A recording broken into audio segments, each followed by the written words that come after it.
This is more, it's not much science in this, this is a lot of common sense. I thought about maybe making an apology for it, but I'll say to start this, who's ever been to a race and forgotten something?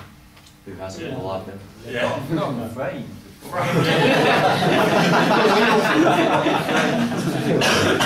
Yeah, I'll say, from my own experience, I've forgotten. So he's forgotten his bike, right? Yeah, that's even worse actually. I've seen people have to do a road race in sandals because they didn't have their shoes, all sorts of different things like that. So there's a simple way you can avoid that and write a kit list. So yeah, that on one of the websites recently they did a feature over the winter on cyclocross athletes. Yeah, that's just the clothing. How many people had a kit list? Has anyone got a kit list? Ollie? Not many. Yeah, not many. It's something you can knock up in half an hour, 20 minutes. It's going to reduce the stress of knowing what to pack. You have a kit list the night before, you go through it, you find everything, you put it in the bag, you don't have to worry about it again. So there's no stress the night before. On race morning, you know everything's in your bag, you're going to get there, nothing to worry about. And you can focus on the important thing, performance. You don't have to worry about it then. Things to remember, it's not an exhaustive list. Bike or frame. Kit for warming up, kit for racing. Podium clothes for afterwards. Safety pins. This is another thing. I know on the continent they don't even provide them. So if you haven't got your own, you've got to beg, steal or borrow them. How often do you pick up a number and there's no pins on it and you've got to go back to the HQ again? It's all energy wasting, might stress you out, it's going to impact on your performance. All your nutrition, tools, if you've got to put your bike together, or any repairs when you get there. Any notes you've got on your pacing strategy or the course, anything like that. So just write a list and a watch for timing. I think everyone's using power meters, guidance, think they've got the times on, but I know when I was racing towards the end of the last season I didn't have anything. I was constantly having to get in the car, turn the engine back on just to see how long I had. Again, it's not helpful. So write a list and then you don't have to worry about it again. Nothing really too sciencey, it's just common sense really. I think the other thing that I've always struggled with, only because I was fairly new to time trialling, right, was just finding the race. Yep.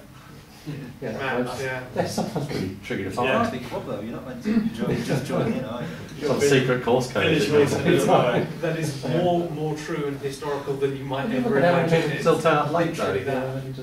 It's literally like that. It's literally designed to be high. That's the headquarters, hidden behind the trees. Yeah, as Greg says.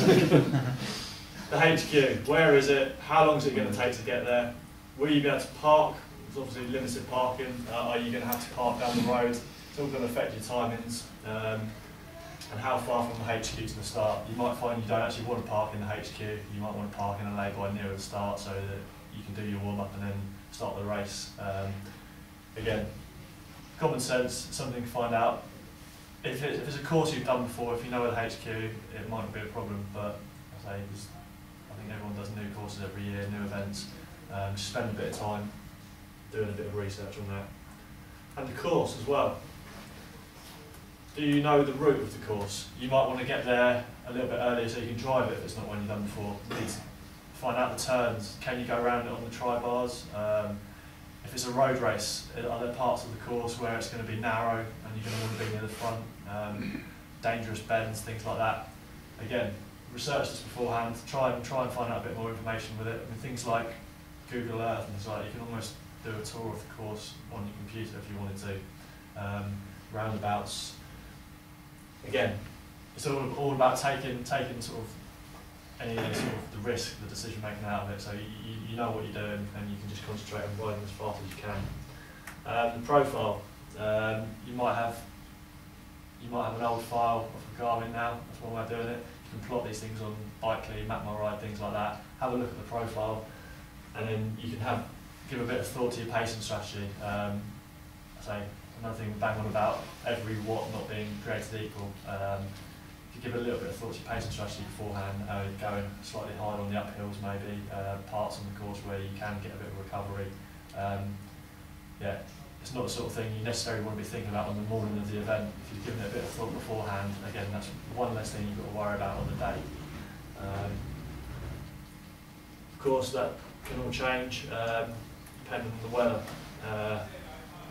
Check the forecast, but at the end of the day, there's nothing you can do about it. It's the same for everyone, more or less, within the event. So have a look, just so you've got an idea. But at the end of the day, you can't change it, so don't worry about it. The only thing that's going to change, depending on the weather, it might affect your kit choices. Like Helen said, you might want to take, make sure you've got extra base layers, you've got your gloves, overshoes, anything like that.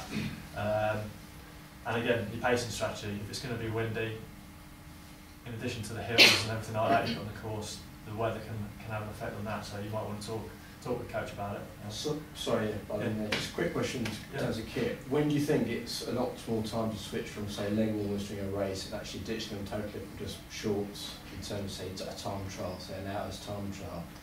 When do you think it's worth actually forgoing leg warmers? In terms of a temperature? Temperature, body temperature, muscle temperature, performance?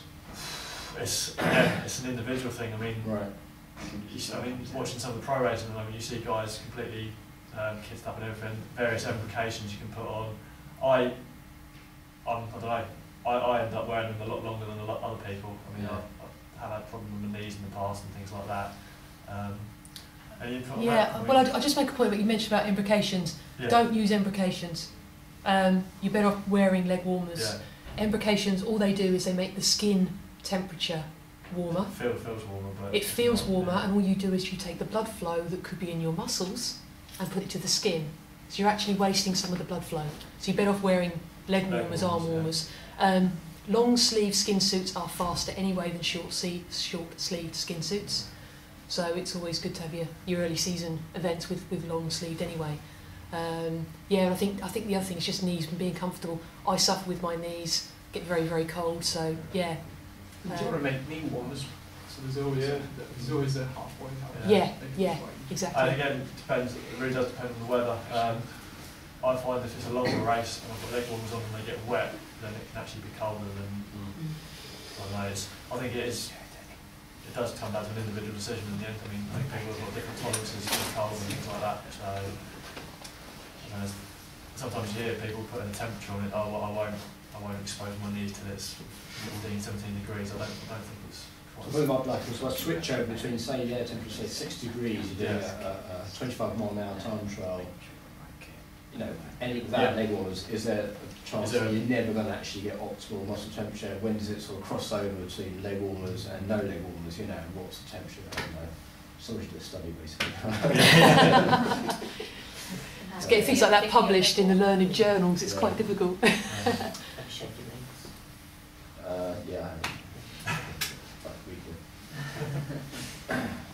So just a caveat, remember the weather forecasts aren't always accurate, so it's better to pack a range of clothing and make a judgment on the day. I think. Research on the race as opposed to everything else. So you've got your own. You might have your own previous performances on a course or in a race. You can look at your maybe if you've got a power file from a time trial, something like that, or a road race. You can look over that, give you an idea of what you're trying to beat this time or what you can expect. You might have your own times for a course, or things like that, and you might be able to evaluate the pacing strategy you used last time. And it's sort of dependent on you having done a course before. Just get as much information as you can.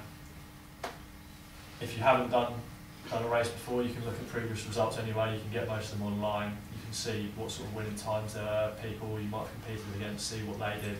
So you can get see for fixed distance time trial, you know roughly what sort of times you're going to be looking at.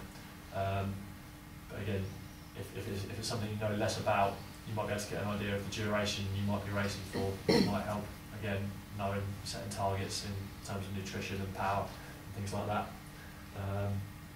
Again, the start sheet, some are better than others. You can get a lot of information from the start sheet. In terms of the course, if you don't know it, obviously that's another resource to look at.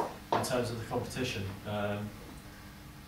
so for time trialing you could argue that it's much more individual, you're looking at yourself, but you might want to look at people who you sort of map your performance against. Sometimes you can judge against how well you're going. In terms of road racing, if you've got a start sheet, you might pick out some stronger riders, some riders you know have done well recently in terms of marking them in the race, keeping an eye on where they are. I say again with multi-sports and things like that, you might have strong runners that you might want to stick with, and people you know will ride away from the bike on the bike.